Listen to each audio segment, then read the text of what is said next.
বাবা বাবা, আমাকে এবার নতুন পাঞ্জাবি কিনে দিবে না? তুমি গত বছরে আমাকে বলেছিলে যে এবার ঈদে আমাকে নতুন কাপড় কিনে দিবা। আজকে তো কিনে দিবে বাবা? ওটাই তো ভাবতাসি বাবা, আমার সকলের নতুন জামা কাপড় পরিধান করে ঈদগাহে নামাজ পড়তে যায় বাবা। আমরা তো গরিব, আমার কাছে টাকা, আর আমরা মানুষের কাছে সাহায্য করে চলি। দেখি বাজারে গিয়ে কোনো উপায় হয় নাকি। বাবা, আমি কিন্তু এবার কোনো কথা শুনবো না। আমার কাপড় কিনে দিতেই হবে, না হলে কিন্তু আমি ঈদগাহে নামাজ পড়তে যাব না। ঠিক আছে বাবা, বাজারে গিয়ে দেখি। হে আল্লাহ, তুমি তো সব দেখতেছ, আর এই সন্তানের অসহায় আমিও সহ্য করতে পারতেছি না। হে আল্লাহ, তুমি আমাকে একটা ব্যবস্থা করে দাও। এই বলে আব্দুল্লাহর বাবা মানুষের কাছে সাহায্যের জন্য বাজারের কাছে চলে যায়। গিয়ে এক জায়গায় দাঁড় হয়ে সকলের কাছে সাহায্য চায়। সেখানে দাঁড়িয়ে বিকাল পর্যন্ত শেষ পর্যন্ত তাকে কেউ সাহায্য করেনি। যা টাকা উঠেছিল তা দিয়ে কাপড় কেনা সম্ভব নয়, কোনো মতো কিছু নাস্তা পানির মতো হবে। এক পর্যায়ে চিন্তায় ভেঙে পড়ল এবং আল্লাহর কাছে বলল, হে আল্লাহ, তোমার উপর ধৈর্য ধারণ করে থাকলাম, কিন্তু কেউ কিছু সাহায্য করল না। আমি কিভাবে বাসায় গিয়ে আমার ছেলের সামনে দাঁড়াবো? সে তো আবার কান্না করবে। হে আল্লাহ, তুমি আমাকে একটা উপায় বের করে দাও। সে সেখানে থাকতে থাকতে এক পর্যায়ে সে ভেঙে পড়ে এবং আরেকটু সামনে গিয়ে রাস্তার পাশে সে দাঁড়িয়ে থাকে এবং আর অপেক্ষা করে কেউ যদি সাহায্য করে।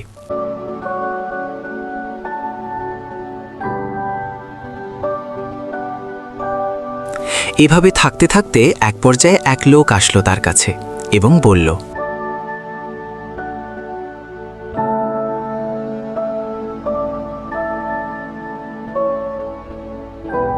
কি খবর ভাই? তোমাকে আমি সকাল থেকে এখন পর্যন্ত দেখলাম, এখন তো অনেক রাত হয়ে গেছে। তুমি কি কারণে এখানে আছো? আর তোমাকে দেখে মনে হচ্ছে তুমি অনেক কষ্টে আছো। কি আমাকে একটু খুলে বলো তো।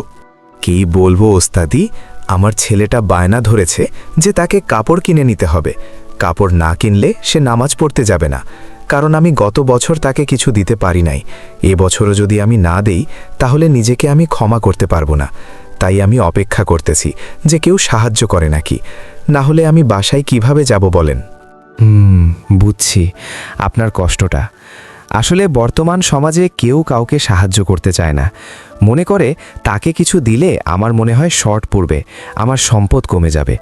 অথচ আল্লাহ তাআলা বলেছেন যে তোমরা যত দান করবে আমি আল্লাহ তোমাদেরকে তত দিন, তোমরা যত আল্লাহর পথে ধন সম্পদ ব্যয় করবে আমি আল্লাহ ততই তোমাকে ধন সম্পদ বৃদ্ধি করে দিব। শুধু যারা দুনিয়াতে কৃপণতা করবে কালকে অন্ধকারের রূপ ধারণ করবে।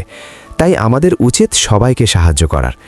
এখন মিল কথা হচ্ছে ভাই, আমি তো এবার তারাবি পড়াইছি, ইমামতি করেছি, আলহামদুলিল্লাহ যতটুকু হাদিয়া পেয়েছি এই নেন, আপনাকে কিছু দিলাম, আপনার সন্তানকে কাপড় কিনে দিবেন। ভাই, আপনাকে কি বলে ধন্যবাদ দিব বুঝতে পারতেছি না। যে আল্লাহ তাআলা আপনাকে পাঠিয়ে দিয়েছেন, আমার সন্তানের মুখে যেন হাসি ফোটাতে পারি। হে আল্লাহ, তুমি এই বান্দার দান কবুল কর এবং তার মনের আশা পূরণ কর। তখন আব্দুল্লাহর বাবা হাসি মুখে সেখান থেকে চলে যায় বাসার দিকে। আর হুজুর, সে মানুষকে সাহায্য করতে পেরে সে নিজের ভেতর একটা আনন্দ ফিল করে।